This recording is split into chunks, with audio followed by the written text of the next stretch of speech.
I always have to say this to myself. After over 60 years of NFL coming into the Super Bowl, I always have to say to myself that there is opportunities that something will happen. And if it does, then who knows what's going to happen. Now, guys, tomorrow is going to be Super Bowl 60. And what I see here is two interesting versions. Now, I'm going to finish this to myself because I don't want to talk about predictions. But yet again, it could come to a true reality or anything else because anything can happen depending on the field and off the field. Because a player can change their careers no matter what the cause is, but bear luck next year, well, good luck because if you might get to a 14-3 record, maybe next time your next season will be a 6-8 record. Like just like how the Cleveland Browns made their last trip when they last made it to the playoffs. And then this year they flopped on, and then the next year, so on. So it just goes to show you, you might have one good year, and then it might take you 4 or 5 years to make it to another playoff. And then you might mess up in the wild card, and your whole dreams are hopeless. But yet again, I can't say this much about the Seattle Seahawks or the Patriots because they're in two different worlds that it makes me wonder who has the opportunity of pulling out a victory. So, guys, here's my prediction for all of this. I have two predictions here that we might say how this game will lead on. Like, one of the endings is going to be the New England Patriots, the first time to ever become a 7 time Super Bowl champion, beating out the Pittsburgh Steelers, just like in the late 2000s when they last won their last Super Bowl to become a 6 time champion. And after Super Bowl 53, the Patriots won their sixth to tie up with them. It was the last time Tom Brady won a Super Bowl with them. And they actually won by a margin of 10 points, 13-3, which is the longest points differential of Tom Brady's career in the New England Patriots.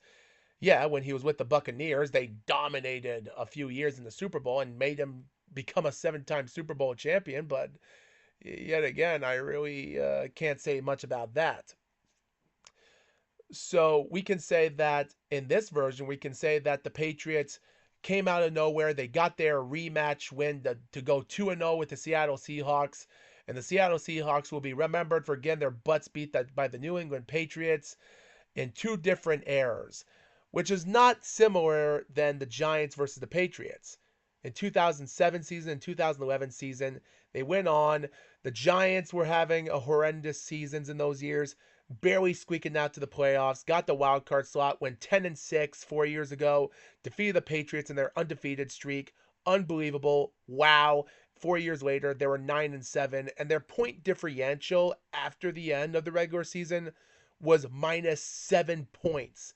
The first time a team ever got to the playoffs to win the Super Bowl with minus point differential. And the Giants won both of those against the Patriots. But in this version, it's different. Brady is out. The other original quarterbacker after Super Bowl 48 that helped them defeat the Broncos by dominated fashion and lost against the Patriots in 49 are all gone there. We have new players in Super Bowl 60, and to be honest, it's going to be a different version to see how they're going to come back to each other 11 years because we have new players and interesting coaches. So it might be interesting on how the Patriots are going to win this. Or we can see this in my second prediction, which I find it more interesting, the Ultimate Warrior versus Hulk Hogan. In WrestleMania 6, Warrior defeats Hogan, becomes heavyweight champion, and, well, unified with the Intercontinental belt.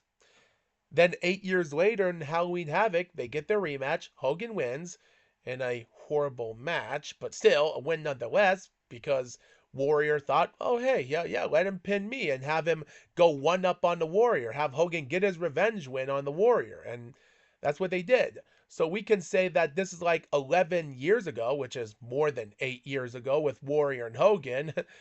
And they were in two different promotions around those years, even though Warrior just came back from a hiatus 2 years ago.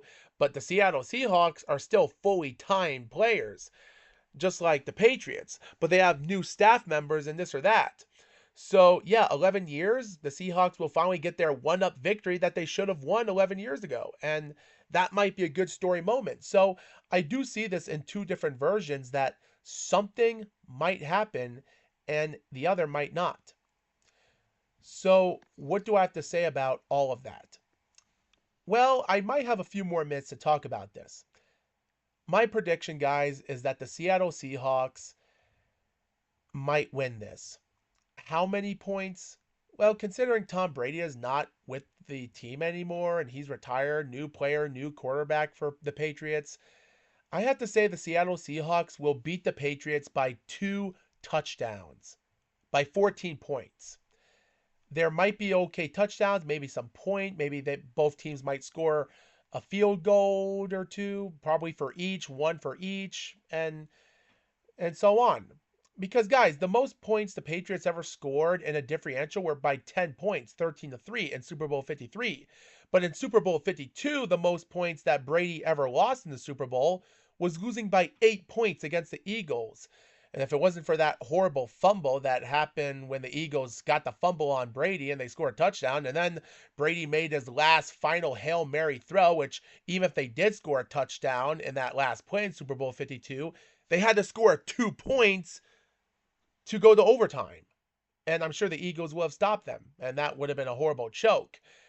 But I guess what goes around comes around, just like in Super Bowl 51 when the Patriots managed to fumble a ball out of the Falcons, and that's how it almost ended up for the Falcons. But you get the point. Those things can come out to light no matter what. And that's what makes Super Bowl interesting. Maybe the Patriots might make one awesome, crazy catch. And just like how the player, Giants player in 2007, saved the team, made that awesome catch. Boom, got him. In Super Bowl 49, the Seahawks made an awesome catch, but they lost the Super Bowl. Super Bowl 51, one team of the Patriots got that crazy catch between on the legs and fit the ground and got it barely. Oh, unbelievable. And they still won. Maybe that might happen for them, and then boom, the Seahawks screwed them on, and then that's it. But yet again, that's what makes it interesting. These teams can still make mistakes. Now, the environment might be interesting because I'm still worried about a couple few years ago when one team got controversialized for winning the Super Bowl by a 3 point or so because some players thought that the grass was grown differently in Super Bowl and that's why one team had a problem and the other team didn't and people were complaining the grass. I hope we won't have that problem in this Super Bowl. And at this moment, I might not be upset about this because like if the Patriots, guys, if the Patriots want to win this Super Bowl, they have to do two things. They got to score a touchdown early. If the Seahawks score a touchdown first, pandemonium's going to have problem, pressure's going to get into them, and I'm sure that might cause a problem. So they got to score a touchdown. Secondly, they got to handle themselves in the second half as best as they could to hold off because we don't know how many points they're going to have to score because you got to snap yourself all over there and understand something might come to play. The Seahawks have to keep themselves together because they know this is not the Patriots that they knowed 11 years ago. But there's new players in the Seahawks as well. And again, guys, understand. Now, the playoffs for the NFC got interesting. Like the Seahawks managed to pull out a 4 game win against the Rams by 4 points. The Patriots managed to get into the wild card slot because the Denver Broncos got a better pick on them, and that's bad. And the Patriots had to play on a wild card to win against one team. And I thought, well, that was good. There's no way they're going to win the division. And, well, surprisingly, they did. I really did thought the Broncos were going to beat them. And, well, I guess all that crazy stuff happening. And of course, the Patriots quarterbacker was the only one to score a touchdown. Got on the quarter later. They scored a field goal. Winter came. And, well, the weather of fathers, God's nature caused everything there. And the Broncos lost. But, yeah. But now they're in a different stadium where there's not going to be weather problem, and the Seahawks from Seattle in the Pacific, the Patriots in the East Coast, this might be Seattle's chance to win. But you guys let me know what you think. I think the Seahawks are going to win by 14 points, and even though I am a Patriots dude in New England, even if they win or lose, I'll just let it go by the bird, by the dodo birds, and that's about it. So Thank you for watching this. Let me know what you people think. And with that being said, see you tomorrow.